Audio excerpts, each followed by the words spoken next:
देश तथा विदेशमा रहनुभएका श्रमजीवी दिदीबहिनी तथा दाजुभाइहरू, मे दिवस 2020 को अवसरमा हार्दिक शुभकामना। बितेका 131 वर्षदेखि औपचारिक रूपमा मे 1 का दिन संसारभरिका श्रमिकहरूले अन्तर्राष्ट्रिय श्रमिक दिवस मनाउँदै आएका छन्। यो दिन काम गर्नेमाथि काम लगाउनेहरूबाट भएको ज्यादतीलाई अन्त्य गर्न ट्रेड युनियनहरूले सुरु गरेको आन्दोलनको स्मरणमा मनाउन थालिएको हो। श्रमिकहरूको काम, मनोरञ्जन र आराम बीच सन्तुलन कायम गर्ने माग स्थापित गरिएको दिनका रूपमा यस दिवसलाई स्मरण गर्ने गरिन्छ। नेपालको श्रम आन्दोलनले यस दिवसलाई श्रमिकहरूको सम्मानित, समृद्ध र सृजनशील जीवनको लागि भएका सबै आन्दोलनहरूको स्मरणमा मनाउँदै आएको छ। पछिल्ला केही वर्ष यता हामीले यस दिवसलाई नेपाली श्रमिकहरूको एकता र उपलब्धिको उत्सवका रूपमा पनि मनाउँदै आएका छौँ। हरेक वर्ष श्रमको संसारमा भएका उपलब्धिहरूको चर्चा गर्ने र गर्न बाँकी कामहरूलाई पुरा गर्ने अठोट गर्ने दिनका रूपमा पनि मे 1 लाई लिँदै आएका छौँ। तर यस वर्षको मे दिवस हामीहरू भिन्न रूपमा मनाउँदैछौँ। कोरोना भाइरसको महामारीका कारण हाम्रो श्रमको संसार अहिले लकडाउनमा छ। मैले पहिले पनि भनेको छु, अहिले यति बेला विश्वभरिका कोरोना प्रभावित 210 मुलुकमा जस्तै हाम्रो देशको पनि उत्पादन प्रणालीको कडी टुटेको छ। हाम्रा सृजनशील हातहरू यतिखेर लकडाउनमा छन्। हाम्रो श्रमको प्रतीक्षामा रहेका उत्पादनका साधनहरू पनि लकडाउनमै छन्। अहिलेको लकडाउन विश्वव्यापी हो र यो बाध्यकारी रहेको छ। कोरोना भाइरसका कारणले यसलाई स्वीकार्नु परेको बाध्यता हाम्रा अगाडि छ। यसले निर्माण, रोजगारी र उत्पादनमा पारेको प्रतिकूल प्रभावको अवस्थाले श्रमजीवी वर्गको बुझाइ जस्तै श्रम र उत्पादनको सम्बन्ध एवं त्यसको महत्त्वलाई सबै वर्गले गम्भीरताका साथ बुझ्ने नयाँ परिस्थिति पनि निर्माण भएको छ। श्रम आधारभूत कुरा हो र जीवन प्रमुख कुरा हो। श्रम बिनाको पुँजी र प्रविधि पनि अर्थहीन हुन्छ भन्ने आजको यथार्थले स्पष्ट पारेको छ। उद्योग व्यवसाय बन्द हुँदा आम्दानी घटेका, स्वदेशमा कार्यरत सबै प्रकृतिका श्रमिकहरूका कष्टकर जीवनप्रति म अत्यन्तै दुखी छु। 1 दशकको हिंसात्मक द्वन्द्वका कारण गाउँको रोजगारी खोसिँदा सहर बजार पसेका, तर सहर बजारले रोजगारी दिन नसक्दा परदेश भासिएका लाखौं नेपाली युवा श्रमिकहरू विभिन्न मुलुकमा कार्यरत छन्। युवाहरू विदेशी नै यी र अन्य विभिन्न बाध्यकारी परिस्थिति तथा प्रवृत्ति पनि छन् र अहिले कोरोना भाइरसको महामारीका कारण न कार्यरत मुलुकमा रहन सकिने, न त स्वदेश फर्किन सकिने चेपुवामा श्रमिकहरू परिरहेका छन्। यसबाट सिर्जना भएको पीडाप्रति म जानकार तथा संवेदनशील छु।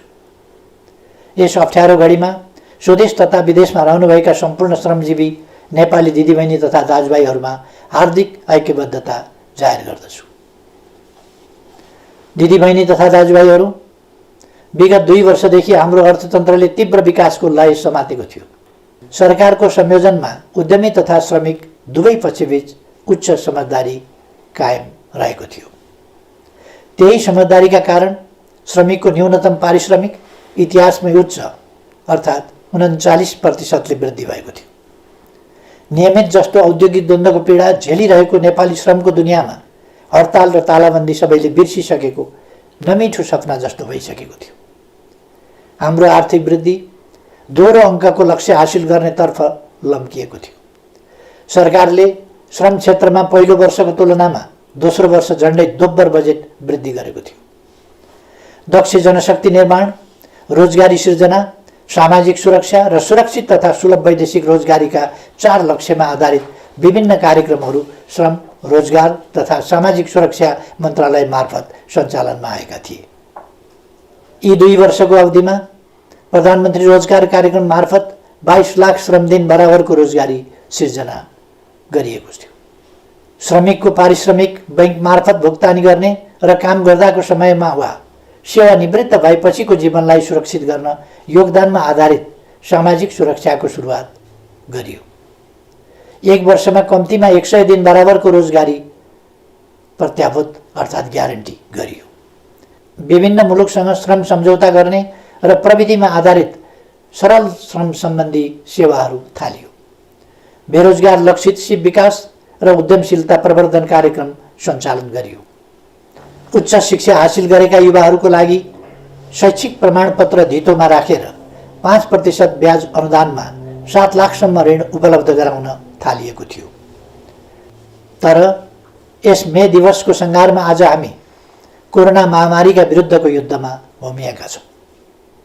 तत्कालको लागि हाम्रो प्रयास यस महामारीले सिर्जना गरेको समस्या सामना गर्नेतर्फ केन्द्रित छ। यतिखेर सरकार कोरोना सङ्क्रमणको रोकथाम, पहिचान, परीक्षण र उपचारमा लागि परेको छ। यसमा कमी नआओस् भनेर नै यस महामारी विरुद्धको यस युद्धमा संलग्न सबैका लागि 25 लाख रकम बराबरको बिमा गरिएको छ।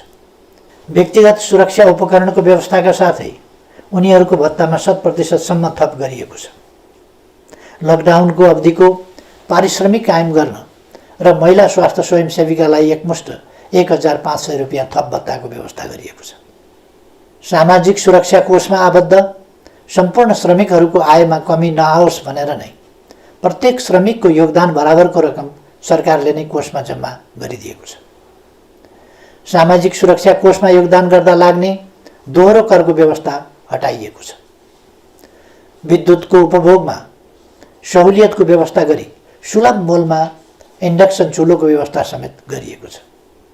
दैनिक गर्ने कामबाट जीवन धानिरहेकाहरूलाई भोकै पर्न नदिन, नेपालमा कोही भोकै पर्दैन, कोही भोकले मर्दैन भन्ने सरकारको नीति अन्तर्गत स्थानीय तह, प्रदेश तथा केन्द्रीय प्रशासनको संयोजनमा राहतको व्यवस्था गरिएको छ। श्रमजीवी दाजुभाइ तथा दिदीबहिनीहरू, म ठान्दछु श्रमजीवी वर्ग भनेको दुःख गर्न सक्ने तर सुखको सपना देख्ने वर्ग हो, परिवर्तनको संवाहक हो र सबै आत्तिएको बेला ढाडस दिन सक्ने अनि आफै अघि सरेर समस्याको सामना गर्न सक्ने वर्ग श्रमजीवी वर्ग हो। कोरोना भाइरसको महामारीका विरुद्ध अग्रपङ्क्तिमा रहेर जुधिरहेका चिकित्सक, स्वास्थ्यकर्मी, सुरक्षाकर्मी र सफाई लगायतका सेवामा क्रियाशील श्रमजीवीहरू यसका उदाहरण हुन्, जसको अथक परिश्रमले कोरोना भाइरस विरुद्धको लडाइँमा विश्व स्तरमा उल्लेख गर्न लायक सफलता हाम्रो मुलुकले प्राप्त गरेको छ। हालसम्म यो महामारी समुदाय स्तरमा फैलिनबाट रोकिनु र कुनै पनि मानवीय क्षति नभएको गरिबीको रेकर्ड कायम रहनु सन्तोषको विषय हो। आफैलाई जोखिममा पारी अरूको जीवन रक्षामा संलग्न उहाँहरू सबैको म उच्च प्रशंसा गर्न चाहन्छु। मलाई थाहा छ अवधिको हिसाबले यस वर्ष श्रमिकहरूको न्यूनतम पारिश्रमिक पुनरावलोकन गर्नुपर्ने वर्ष हो, तर तपाईँ हामी सबैलाई थाहा छ अहिले परिस्थितिले हामीलाई साथ दिइरहेको छैन। 8.5% आर्थिक वृद्धिको उच्च आकाङ्क्षाका साथ अघि बढेका हामीहरू 3% वा त्यसभन्दा कमको आर्थिक वृद्धिमा खुम्चिन पो पर्ने हो कि भन्ने अवस्थाले गम्भीर बनेका छौँ। मैले पहिले पनि भनिसकेको छु, हाम्रो जीडीपीको झन्डै 4% यस महामारीका कारण क्षति भइसकेको छ। विश्व स्तरमा तुलनात्मक रूपमा हेर्ने हो भने रोजगारी र अर्थतन्त्रको अहिलेको अवस्था अघिल्लो शताब्दीको महामन्दीमा जस्तै वा त्योभन्दा पनि भयावह हुने आकलन गर्न थालिएको छ। सन् 1930 को दशकमा भएको महामन्दीमा काम गर्ने उमेर समूहका कुनै औद्योगिक मुलुकमा 23% र कतिपयमा 33% सम्म बेरोजगार भएका थिए। यस महामारी पछिको पहिलो 4 महिनामा नै 20औं शताब्दीको त्यस दशकको भन्दा ज्यादा श्रमजीवीहरू बेरोजगार भइसकेका छन्। महामन्दीको त्यस समयमा सिङ्गो 1 दशकमा कुल गार्हस्थ्य उत्पादनमा जति सङ्कुचन आएको थियो, यस महामारीको पहिलो 4 महिनामा ती विकसित अर्थतन्त्रमा त्यसको झन्डै 3 गुणा बढी सङ्कुचन आएको छ। तर घरमुलीले अनिकालमा पनि परिवारलाई भोकै राख्दैन, रुखोसुखो भरण पोषणको जोगावट गर्छ र व्यवहार चलाउँछ। तपाईहरूको यस प्रधानमन्त्रीले नेतृत्व गरेको सरकारले पनि उपलब्ध स्रोत र साधनले भ्याएसम्म सुविधाको जोगावट गर्छ। कसरी? अबका हाम्रा सबै प्रयास स्वस्थ नागरिक, सिपयुक्त नागरिक, मर्यादित काम र सामाजिक सुरक्षातर्फ केन्द्रित हुनेछ। भूकम्पपछिको यस दशकलाई हामीले पुनर्निर्माणको दशक बने चाहिँ अबको हाम्रो पहिलो लक्ष्य कोरोनाबाट हाम्रो समाजलाई मुक्त बनाउनु हुनेछ। यसभन्दा अघिल्ला सम्बोधनहरूमा पनि मैले चर्चा गरेको थिएँ। यस महामारीले जनस्वास्थ्यको क्षेत्रमा हाम्रो अभिगत उदाङ्गो पारिदिएको छ। जसरी 20औं शताब्दीको महामन्दीले पुँजीवादी प्रणालीको चरित्र नै फेर्ने गरी अर्थव्यवस्थामा कल्याणकारी आयाम थप्न विकसित मुलुकलाई बाध्य पार्यो, यस महामारीले हामीलाई स्वास्थ्य संरचनामा थप लगानी गर्न प्रेरित गरेको छ। हाम्रो संविधानले ग्यारेन्टी गरे चाहिँ स्वस्थ नागरिक निर्माण गर्न स्वास्थ्य बिमा सहितको जनस्वास्थ्यमा र सिपयुक्त नागरिक निर्माणका लागि शिक्षामा लगानी वृद्धि गरिनेछ। आजको लागि स्वास्थ्य, भोलिका लागि शिक्षा अबको हाम्रो दिशा हुनेछ। यस महामारीको प्रभावले आत्मनिर्भर अर्थतन्त्रको महत्त्वलाई पनि अझ बढी स्पष्ट पारेको छ। अबका हाम्रा कदमहरू निश्चय नै त्यस दिशातर्फ सुदृढ ढङ्गले उन्मुख हुनेछ। कोरोना महामारी विरुद्धको लडाइँमा एक हुँदै श्रमिकको रोजगारी, आय र सामाजिक सुरक्षा सुनिश्चित गर्ने दिशातर्फ हाम्रो सम्पूर्ण प्रयास केन्द्रित हुनेछ। सबैभन्दा पहिले टुटेको उत्पादन सम्बन्धको कडीलाई जोड्ने र अवरुद्ध उत्पादन प्रणालीलाई सुचारू गरिनेछ। राहत सुविधा अल्पकालीन उपाय मात्रै हो, सबैलाई काम हाम्रो पहिलो लक्ष्य हुनेछ। श्रमसँग जोडिएकाहरूलाई सामाजिक सुरक्षा प्रणालीमा आबद्ध गरिनेछ। काममा जो छन् उनीहरूका लागि न्यूनतम पारिश्रमिक सुनिश्चित गरिनेछ। काममा संलग्न कसैको पनि आम्दानी रोकिने वा खोसिने स्थिति आउन दिइने छैन। सङ्घ, प्रदेश र स्थानीय तहमा श्रम प्रदान प्रविधि परिचालनको प्रबन्ध गरिनेछ। श्रम र प्रविधिको संयोजन तथा ज्यालासहित जनसहभागिताको विकास मोडेल अवलम्बन गरिनेछ। वैदेशिक रोजगारीबाट फर्किएकाहरूलाई उनीहरूले हासिल गरेको दक्षता अनुरूपको स्वरोजगारी सृजना गर्न सरल कर्जा र प्रविधि हस्तान्तरणको प्रबन्ध गरिनेछ। स्वदेशमा रहेका वा विदेशमा रोजगारीमा जान नपाएकाहरूलाई प्रधानमन्त्री रोजगार कार्यक्रममा जोडिनेछ। विभिन्न मन्त्रालय, निकाय र सार्वजनिक संस्थाहरू मार्फत सिर्जना भएका कामका अवसरहरू नेपालीलाई नै सुनिश्चित गर्ने व्यवस्था मिलाइनेछ। यस सन्दर्भमा हाम्रा श्रमिकहरूमा रहेको सिपको खाडलका कारण हुन सक्ने श्रमिकहरूको अभावलाई सम्बोधन गर्न प्राविधिक शिक्षा तथा व्यावसायिक तालिम परिषद र श्रम तथा सिप तालिम सम्बन्धी सबै निकायका कार्यक्रमहरूलाई एकीकृत रूपमा परिचालन गरिनेछ। सिपको अन्तरलाई सम्झाउन आवश्यक परेमा सबै पालिका तहमा छोटो अवधिका घुम्ती तालिम शिविर समेत सञ्चालनमा ल्याइनेछ। हाम्रो युवा जनसङ्ख्याको जनसाङ्ख्यिक लाभलाई अधिकाधिक सदुपयोग गरिनेछ। त्यस्तो युवा जनशक्ति जुन उत्पादक जनशक्ति हुनेछ, त्यस्तो उत्पादक जनशक्ति जुन सिपयुक्त र पुँजीसहितको प्रविधियुक्त हुनेछ, त्यस्तो युवा शक्ति जुन अन्वेषण र व्यावसायिक ज्ञानयुक्त हुनेछ। कृषिको आधुनिकीकरण र व्यावसायीकरण मार्फत समेत उत्पादन र रोजगारी वृद्धि गरिनेछ। जमिन नहुने श्रमिकहरूका लागि भूमि बैङ्कलाई कार्यान्वयनमा ल्याई त्यसैको माध्यमद्वारा भूमिको व्यवस्था गरिनेछ। बैङ्कहरूबाट सुलभ कर्जाको बन्दोबस्त गर्ने र सरकारद्वारा सिप तालिमको प्रत्याभूति गरी समन्वयात्मक ढङ्गबाट कामलाई अघि बढाइनेछ। विगतका जनआन्दोलन र द्वन्द्वकालका युवा तथा अरू घाइतेहरू अझै पनि उपचारविहीन अवस्थामा रहिरहेका छन्। तिनको उपचारका लागि सरकारले पटक पटक गरेका आह्वान र प्रयासहरूको सन्देश उचित रूपमा सम्प्रेषण हुन सकेन। म आह्वान गर्दछु सम्पूर्ण घाइतेहरू प्रशासनको सम्पर्कमा आउनुहोस्।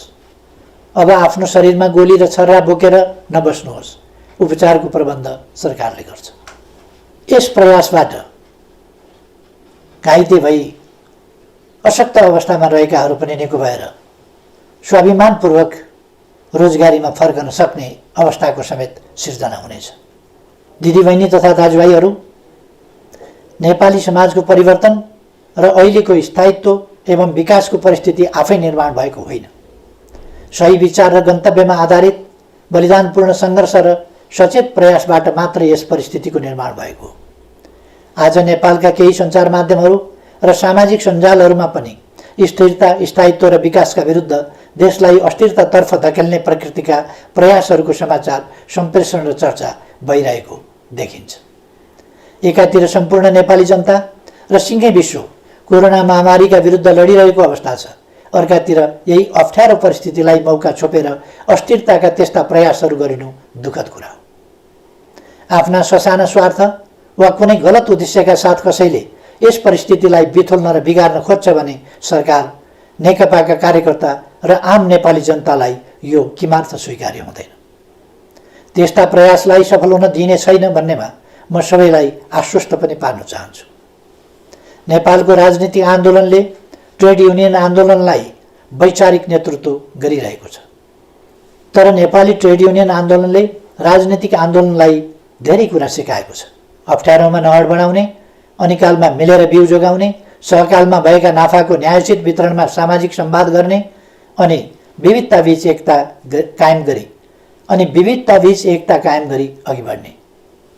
ट्रेड युनियनले हामीलाई सिकाएको छ आपसी एकता र युनियन बनाउने भनेको भर्याङको खुड्किलो थपे जस्तै हो। तल्लो खुड्किलो बलियो भए मात्रै माथि पुगिन्छ। त्यसैले तल हेरौँ, माथि मात्रै होइन। त्यसैले म भन्न चाहन्छु, आजको अप्ठ्यारो घडीमा मिलेर अघि बढ्नुपर्छ युनियन जस्तै। हामीले आफ्ना आकाङ्क्षाको आकाशतिर माथि माथि मात्र होइन, जनता भएतिर तल पनि हेर्नुपर्छ युनियनले भने जस्तै।